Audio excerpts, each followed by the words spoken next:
In today's video, we will be taking a look at my updated 2024 presidential election prediction between Joe Biden and Donald Trump.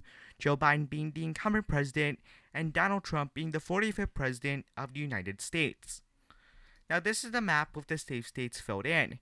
As you can see, Joe Biden at 181 electoral votes to Donald Trump at 113 electoral votes. Now, we're going to start off with Donald Trump's likely states because he's currently trailing in the electoral vote count. Now, we're going to start off with the states of Alaska and South Carolina. Both of these states voted for Trump by 10 and 12 points respectively. And both these states are probably not going to vote for him by a safe margin, but they're still pretty safe states for Donald Trump.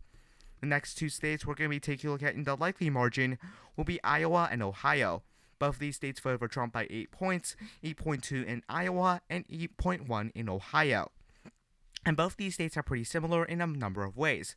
Both of these states were pretty competitive states. Ohio was considered a bellwether for about 40 years before it got broken by Donald Trump.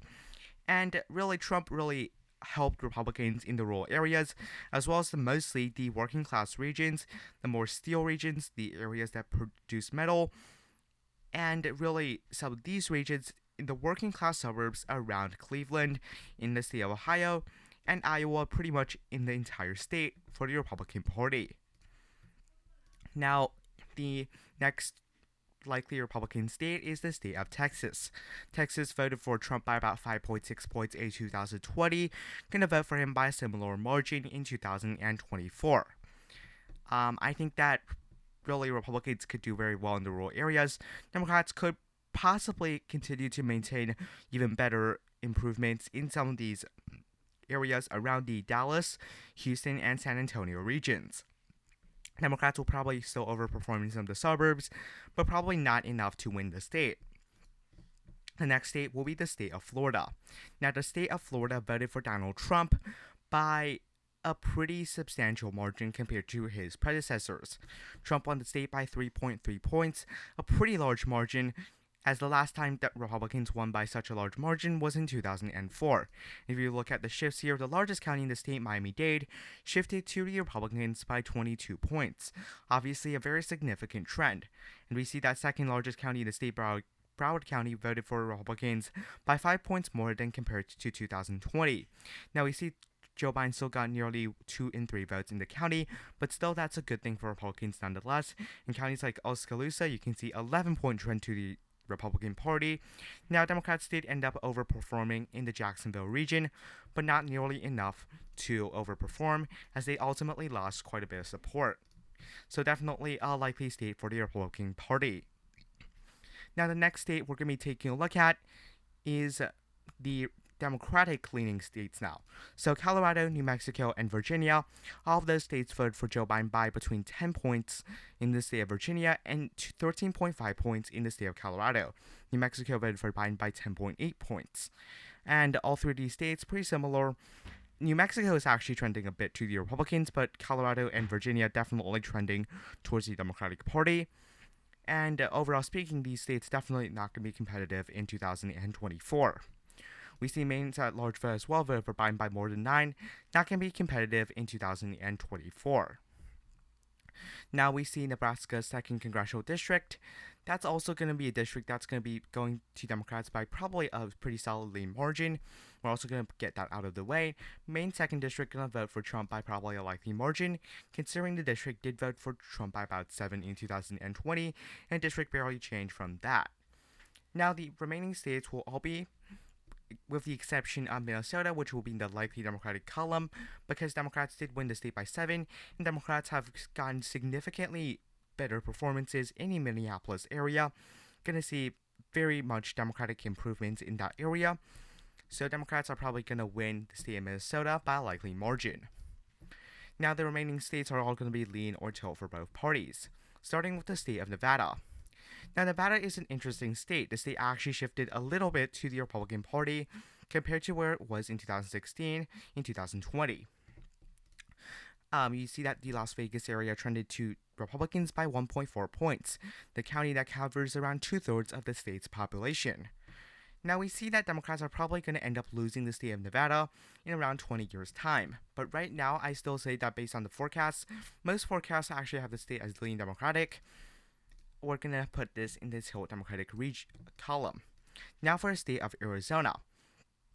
Now, largest county by far in the state is Maricopa, and it flipped from red in 2016 to blue in 2020.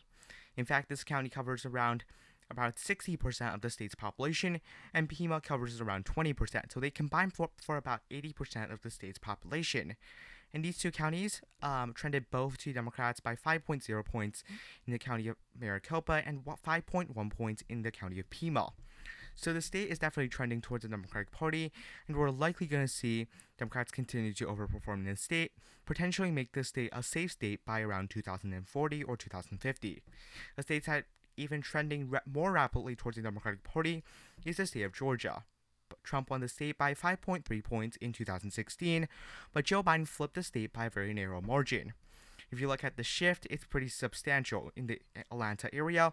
For example, a county like Gwinnett voted for Hillary Clinton by 6, voted for Romney in 2012, then voted for Joe Biden in 2020, the 2020 election by 18 points. The county of Cobb voted for Hillary Clinton by 2. Romney won the county by a pretty substantial margin, voted for Joe Biden in this case by 14 points. So we see very much Democratic overperformances and trends towards the Democratic Party. So we're definitely gonna give that state to Democrats by a tilt margin. Still pretty close, but Democrats are probably favored. In the state of North Carolina, we're gonna probably see a lean performance for the Republicans, a lean margin, because Trump did win the state in 2020, and keep in mind that at the time, Joe Biden actually had a favorable approval rating. Now his approval rating is about negative 15, not going to help him in the general election. Now, next state will be the state of Wisconsin.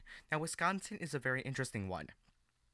Democrats won the state by just 0.63 points in 2020, while polling had them up by around 6 to 7 points. Now, I do believe that Joe Biden, he could still potentially overperform in some of the Milwaukee regions. However, Republicans are consistently doing better in some of the rural areas. Despite Democrats overall doing better in the state, Republicans still had overperformances in many of the rural regions, especially Ron Kind's district, which he is retiring in 2022. So it makes sense to think that Republicans are probably favored in the state of Wisconsin, given many of the trends. In 2008, Democrats Obama won the state by 14. In 2012, despite the national environment being pretty similar for Democrats, compared to 2020, Obama still won the state by like 10. So this state does seem to be favoring the Republican Party right now. Now the state of New Hampshire. New Hampshire is a state that Democrats won by 7 in 2020, and it's going to be foolish to think Republicans are going to win. All the counties in the state voted for Democrats except 2, and these 2 are very small counties. Now, the largest 2 counties in the state by far both voted for Democrats by pretty narrow margins. In fact, Hillary Clinton lost Rockingham County in 2016. Nonetheless, I do believe Democrats are favored because they did win the state by more than 7 in 2020, so it's going to be foolish to think they're actually going to lose the state in 2024. So definitely a lean margin for Joe Biden, if not a likely margin. Now, the state of Michigan may decide the presidency, and I say it will. I believe that the state of Michigan will vote for the Democratic Party. If we look at the shifts, the state is actually pretty different from the state of Wisconsin. Democrats overperforming Oakland County by 6, by Kent County by 9, in Livingston County by 7. These are more suburban, exurban type of counties, and these are counties that are important for Democrats if they want any chances in the Rust Belt.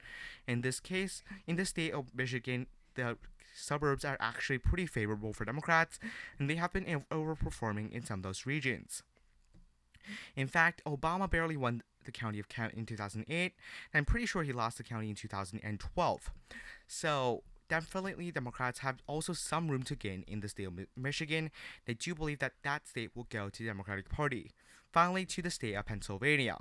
The state of Pennsylvania, I do believe, will go to the Democratic Party.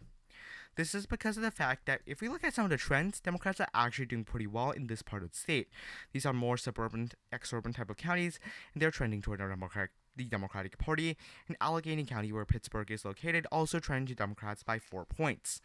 Now, although I do believe Republicans will have more improvements in some of the rural areas, I think they kind of even it out. And Joe Biden did win the state by 1.2 points. He won ultimately a majority in the state of Pennsylvania, and I do believe Democrats at this point are favored in the state of Pennsylvania by around a 1.8% margin. So thank you for watching. Have a nice day. Goodbye.